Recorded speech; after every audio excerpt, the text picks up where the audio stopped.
Alors la forme, aujourd'hui on parle de Super Meat Boy.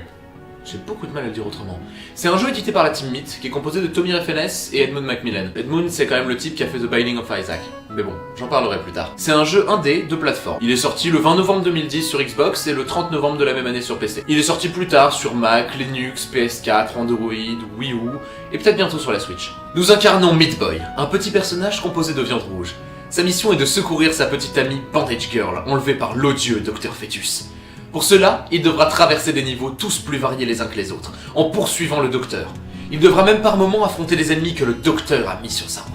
Le gameplay est hyper simple. Un bouton pour sauter, un bouton pour courir, et les déplacements, c'est tout. Reste au joueur ensuite à jouer avec les éléments du décor, la gravité et l'inertie. On trouve d'ailleurs dans certains niveaux des portails de téléportation, ou des aimants attirant Meat Boy, ou même des ennemis qui veulent sa mort. Mais bon, je vous laisserai la surprise. Chaque monde est composé de 20 niveaux, dont 17 seulement sont obligatoires pour accéder au boss. Chaque niveau demande plusieurs essais pour mémoriser le timing, ou même les difficultés à éviter. C'est typiquement un die and retry. À chaque mort, le niveau se relance rapidement, rendant les parties nerveuses et permettant aux joueurs de rester dans le rythme, à moins d'un rage kit très violent, et on est à l'abri de rien. D'ailleurs, à chaque fin de niveau, on verra une armée de Meat Boy se suicider inlassablement, sauter dans les pièges, mourir, sauf un qui arrivera à survivre et sauver sa bien-aimée. Excusez-moi, je me suis un peu garé. Chaque monde possède deux difficultés, un Light World et un Dark World, un monde normal et un monde difficile. Parce que oui, on peut pas parler d'un monde facile, ça n'existe pas dans ce jeu. Il faut quand même faire preuve d'un minimum de coordination, même de persévérance pour avancer au fil des niveaux. Au début du jeu, il n'y a que les niveaux du Light World qui sont accessibles. Pour débloquer ceux du Dark World, il va falloir finir chaque niveau en A+, c'est-à-dire en respectant un temps donné. À la fin de chaque niveau, vous pouvez voir l'armée de Meat Boy courir. En haut à droite, il y a un timer. Tout en haut, c'est votre temps, et juste en dessous, c'est le temps qu'il faut respecter pour finir le niveau 1+.